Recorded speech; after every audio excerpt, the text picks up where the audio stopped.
RGV గారి video చూశారు మీరు? చూసారు. అది ఆయన భయమా వ్యూహమా మనం కూడా చూడొచ్చు ఆర్జీవి గారి వీడియో. సో ఆయన మాట్లాడింది ఏమన్నా వింటారా? ఒకసారి విందాం ఆర్జీవి గారు ఏం మాట్లాడారు. Team is sorry to disappoint. అంటే ఇప్పుడు ఉనికిపోతున్నాను మంచం కింద కూర్చొని ఏడుస్తున్నాను అని అందరూ what ever the media speculating వాళ్ళందరికీ చిన్న డిసప్పాయింట్మెంట్గా ఉండొచ్చు వీడియో. ఇక్కడ పాయింట్ ఏంటంటే I just want explain the whole concept.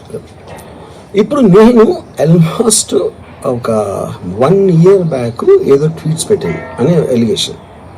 ఆ ట్వీట్స్ ఎవరో మనోభావాలు దెబ్బతిన్నాయి.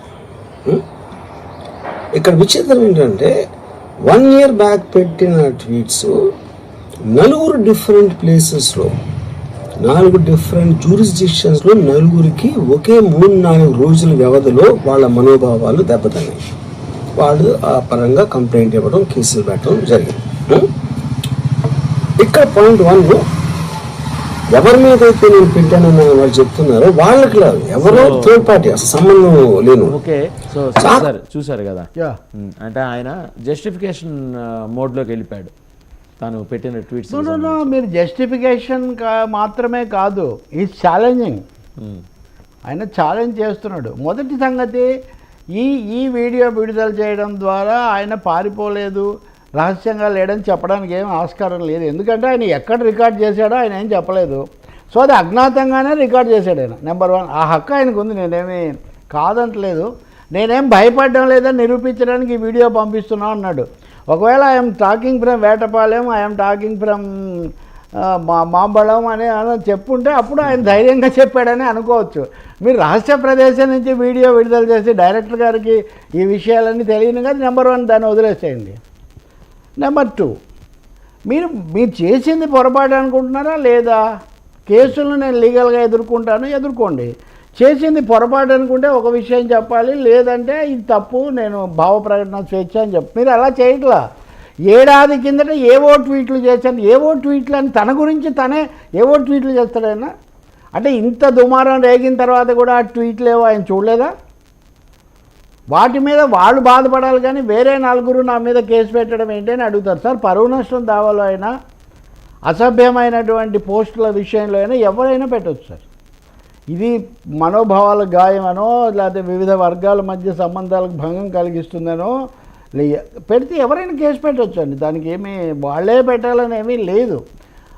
ఇంకా మూడోది, ఆయన ప్రధానమైన వాదన ఏంటి? ఏడాది కిందట చేశాను, అదేదో అయిపోయింది, ఇప్పుడు నేను అంత అర్జెంటుగా విచారణకు హాజరు కాకపోతే కొంపే మునుగుతుంది, నాకు షూటింగ్ ఉంది కాబట్టి నేను 4 రోజులు ఆలస్యంగా నేను వస్తాను అని చెప్పి. కాబట్టి ఒకటేమో అట్లీస్ట్ మనం ఏం చేస్తామంటే, నేను చెప్పింది మీకు వాసు గారికి బాధ కలిగించుంటే వాటిని నేను వెనక్కు తీసుకుంటున్నానో సవరించుకుంటున్నాను, నాకు ఆ ఉద్దేశం లేదనో నేను చెప్తాను. ఇది కొండా సురేఖ గారు చెప్పినట్టు చాలామంది, కొండా సురేఖ అయినా కనీసం ఆమె మరి ఇంకా ఆమె కూడా పరువు నష్టం కేసు ఎదుర్కొంటారు అనుకోండి. కానీ అది కూడా చెప్పట్లేదు ఈయన. He is trying to disown the responsibility for his own tweets. How is it possible? Either he should defend them or he should disown them. నువ్వు డిఫెండ్ చేసుకోకుండా, డిజోన్ చేసుకోకుండా, డిస్టెన్స్ కాబట్టి, ఏడాది కింద కాబట్టి ఇప్పుడు ఏంటని మీరు మాట్లాడితే అది ఎలా చెల్లుబాటు అవుతుంది? అంటే చట్టం పరిధిలో కాలం ఉండకూడదు అనేది ఆయన అభిప్రాయం ఉండదు. ఏది చట్టం పరిధిలోకి కాలం రాకూడదు అని. ఇప్పుడు జరిగితే ఇప్పుడే మాట్లాడాలి చట్టం. అదే కదా జరిగిన దాని గురించి ఇప్పుడు మాట్లాడకూడదు. సార్, పరిటాల రవి హత్య ఎప్పుడు జరిగింది సార్? ఆయన సినిమా ఎప్పుడు తీశాడు సార్?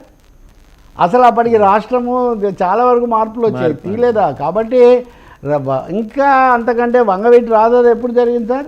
ఎప్పుడు తీశాడు సార్ ఆయన సినిమా? అది ఎందుకు సార్ జయప్రదం అవుతుంది అనుకున్నారు? అంటే ప్రజల మనసుల్లో అవన్నీ ఆ జ్ఞాపకాలు, ఆ ముద్రలో ఉన్నాయనే కదా మీరు తీశారు.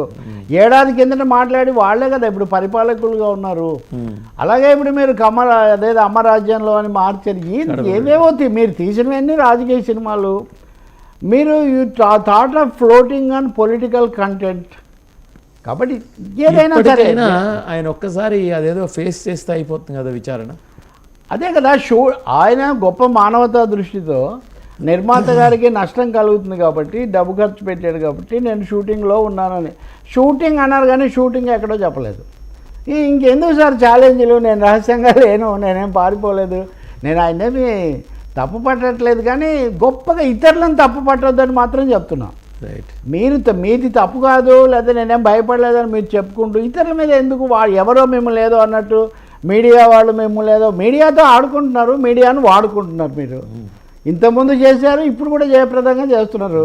ఇప్పుడు ఇంతమంది మీద ఇన్ని కేసులు వచ్చాయి కదా, ఎంపీలు, మాజీ మంత్రులు, ఎవరైనా రామ్ గోపాల్ వర్మ అంత జయప్రదంగా ప్రచారం చేసుకోగలిగారా?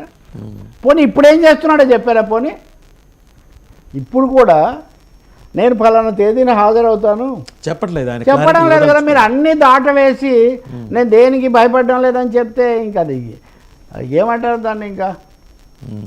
అందుకని రైట్. ఇంకొక అంశంలోకి వస్తే sir, additional SP CID Vijaypal ఇట్లాంటివి మంచిది కాదని కూడా చెప్పాలి సార్. అలాంటి వాళ్ళు వాస్తవానికి ఈ విధమైన